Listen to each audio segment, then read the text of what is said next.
माँ, 3 बेटे और 2 रोटी। यहीं तक क्लोज हो गया था। चलिए अब आगे पढ़ते हैं। फिर इसी बात को रिपीट किया जा रहा, 3 बेटे 2 वक्त की रोटी, 1 माँ 3 बेटे 2 बेटे रोटी। बस यही बात सीता के मन में गूंजने लगा था।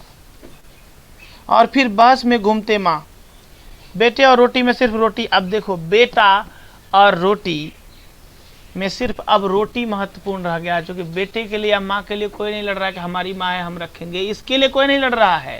लड़ रहा है किसके लिए? रोटी के लिए लड़ रहा है कि कौन खिलाएगा। ऐसी दशा है। तो माँ और बेटे कहीं दूर जा पड़े, गोफन में डालकर फेंके गए पत्थर की मानिंद। ये वहां का कुछ भाषा से लिखा गया है, राजस्थानी भाषा से। कहता है कि माँ और बेटे मानो दूर फेंका गया एक पत्थर के गोफन में, एक मानिंद यानी कि दूर फेंका गया, एक व्यर्थ वस्तु हो गया। यहाँ केवल रोटी की कीमत रह गई है। कहाँ पर? इस पाठ में अभी जब बात हो रही थी।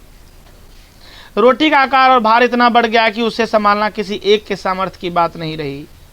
फैसला तीनों जने बारी बारी से माँ को 1-1 महीने अपने साथ रखेंगे। यानी कि रोटी इतना भारी हो गया था कि अकेले कोई एक सह नहीं पा रहा था। उसके 3 बेटे में कोई भी रोटी का भार सहन नहीं कर पा रहा था। अब फैसला क्या हुआ? तीनों बेटे 1-1 महीने करके माँ को अपने पास रखेंगे। 1 महीना ये, दूसरा महीना वो, तीसरा महीना वो, फिर 1 महीना वो।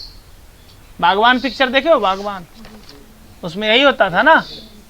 बस समझिए उसी का थोड़ा सा जो है कि ये रूप है। इसी पिक्चर, इसी को थोड़ा सा मॉडिफाई करके बागवान पिक्चर बना दिया गया है। तो सीता को कुछ कहने का मौका ही नहीं मिला। अब देखो, यहाँ पर माँ से राय नहीं पूछी गई तो माँ आपको क्या चाहिए। माँ अगर चाहती तो बोलती कि मेरा ना संपत्ति है, तुम लोग को बांट के दिए हैं, सारा जमीन मेरा हो जाएगा, तुम लोग मेरे यहाँ नौकर की तरह काम करोगे। हो सकता कि नहीं हो सकता? लेकिन नहीं, अभी यहाँ पर कुछ नहीं। माँ यानी पिता नहीं है, माँ अकेली सी हो गई है इस समय। और उससे पूछा भी नहीं गया कि माँ आपको यह फैसला मंजूर है या। तीनों में से किसी ने यह नहीं पूछा कि यह फैसला उसे मंजूर है या नहीं। उसकी अपनी इच्छा क्या है, उसने निश्वास छोड़ा। खैर कोई बात नहीं, सोची खैर कोई बात नहीं, जिंदगी है, जितने जुल्म होंगे सब तो सहना होगा, क्योंकि जितनी सांस बची उतना सांस तो लेना ही ना होगा, चाहे जैसे ले लें। कौन सोच रही है ऐसा? सीता। यदि आज वे होते तो यह तमाशा देखते तो क्या कहते? ये सोच रहे अगर आज वो होते तो क्या होता। कहता उनसे यह सब कुछ सहन न हो पाता, वे तो लाल पीले होकर गालियां निकालने लगते। कौन? उसके पति। पति का नाम जिक्र नहीं आया है इसमें, क्योंकि हमारे यहाँ है एक संस्कृति भी है कि पति का नाम नहीं लेते हैं।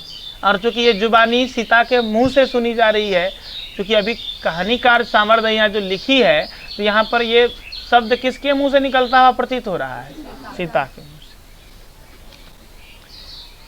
से। थप्पड़ या लात मारते ऊपर से, यह क्या समझ रखा है मुझे, मैं तुम्हारी इन 2 रोटियों के भरोसे बैठा हूं क्या? अभी तो इतनी सामर्थ्य है कि तुम जैसे 20 भिखारियों को रोटी डाल सकता हूं। ऐसा कौन कहता? इसके पति यानी बिरजू, कैलाश और नारायण के पिता ऐसा कहते।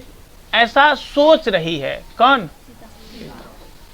एक लंबा निश्वास यानी फिर से एक गहरा सांस छोड़ती है। लेकिन उनके होते हुए कभी ऐसी बात उठी ही नहीं। जब तक उसके पति जिंदा थे कभी ऐसी कोई बात नहीं हुई थी। उन्हें क्या खबर थी कि ये लोग 2 वक्त की रोटी के लिए ऐसा करें। कहता वो मरने के तो मर गए, शायद उसे पता नहीं होगा कि 2 वक्त की रोटी के लिए लोग ऐसा करेंगे। देखिए अब दूसरा पार्ट इसका शुरू होता है। सीता को अच्छी तरह याद है कि वे फाल्गुन के दिन थे। फाल्गुन महीना होता है ना जी, फाल्गुन महीना ही ना होली होता है। 3-4 दिन बाद होली थी। यही तय हुआ था कि होली के बाद माँ बारी बारी से सभी के साथ रही। नाहर सिंह जी वाले दिन, नाहर सिंह उस समय राजस्थान के क्षेत्र में होली से पहले नाहर सिंह ऐसा कुछ एक रीति विधि है। उस दिन खाना खाते हुए उसे लगा कि नाहर सिंह वाले दिन उस खाना खाते हुए लगा कि लापसी बहुत फीकी है। यहाँ पर एक लापसी नाम का व्यंजन आया। एक प्रश्न आ सकता है कि सावरदैया पाठ में, सावरदैया के द्वारा लिखा गया धरती कब तक घूमेगी पाठ में किस व्यंजन का जिक्र हुआ है? तो जिक्र हुआ है लापसी का। किसका? हमारे यहाँ पुआ बनता है ना, तो वहां पर लापसी बना करता है। क्या बना करता है?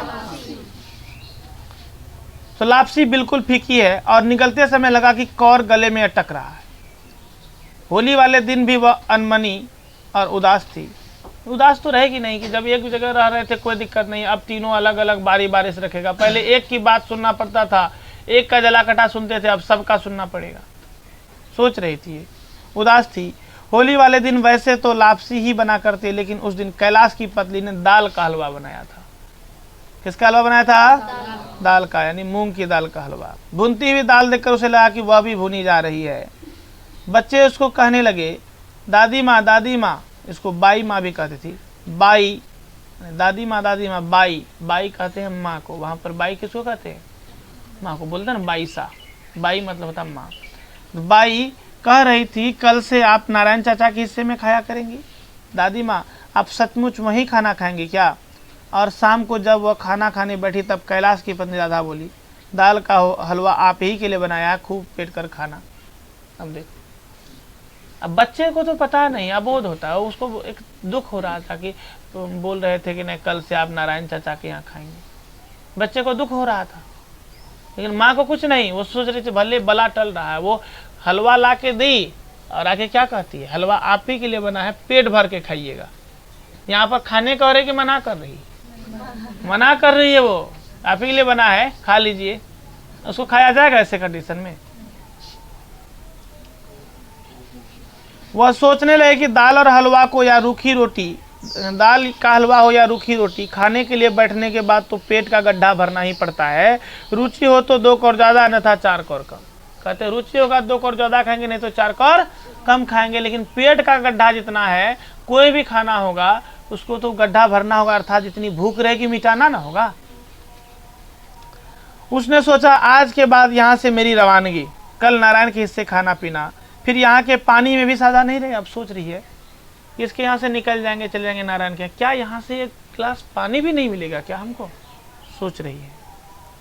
बच्चों के पास आना जाना भी बंद हो जाएगा क्या? नहीं, यह बात नहीं हो सकती। अपने ही मन में सोच विचार के रह जाती है। वो अपनी बात को व्यक्त नहीं कर रही है। कौन व्यक्त नहीं कर रही है? सीता। एक के बाद दूसरे और दूसरे के बाद तीसरे के हिस्से में वो लुढ़कने लगी।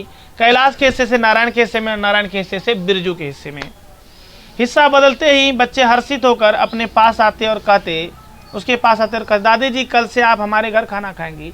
बच्चे को तो खुशी होती थी, आपसे दादी मेरे यहाँ, लेकिन उसमें बच्चे की खुशी के पीछे माँ बाप का गम छुपा हुआ था।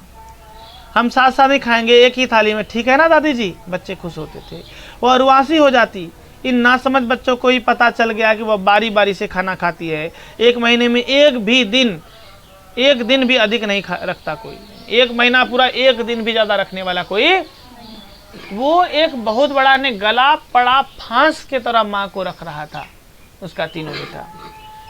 महीना होते ही टिकट कटवाओ, अब 2 महीने के लिए आफत टली, यही सोचते होंगे। ऐसा होता था कि महीना जैसे होता था तुरंत बोलता था अब तो ये 2 महीने के लिए आफत टला, चूंकि 2 महीना अन्य 2 भाई के पास रहेगा ना।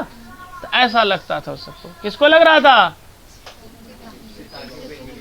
तब सोचो ये कितना ही खराब उदाहरण है एक परिवार का। इस तरह के परिवार होते हैं, और ये राजस्थान का हुआ है। ये केवल राजस्थान की कहानी नहीं है, संपूर्ण भारत की, अपने पड़ोस में भी ऐसा मिल जाता है उदाहरण देखने को। ठीक है, चलिए यहाँ तक अभी रुकते हैं, फिर आगे देखा जाएगा। चूंकि पीछे से हल्ला गुल्ला हो रहा है, थोड़ा सा वेट कर लेते हैं।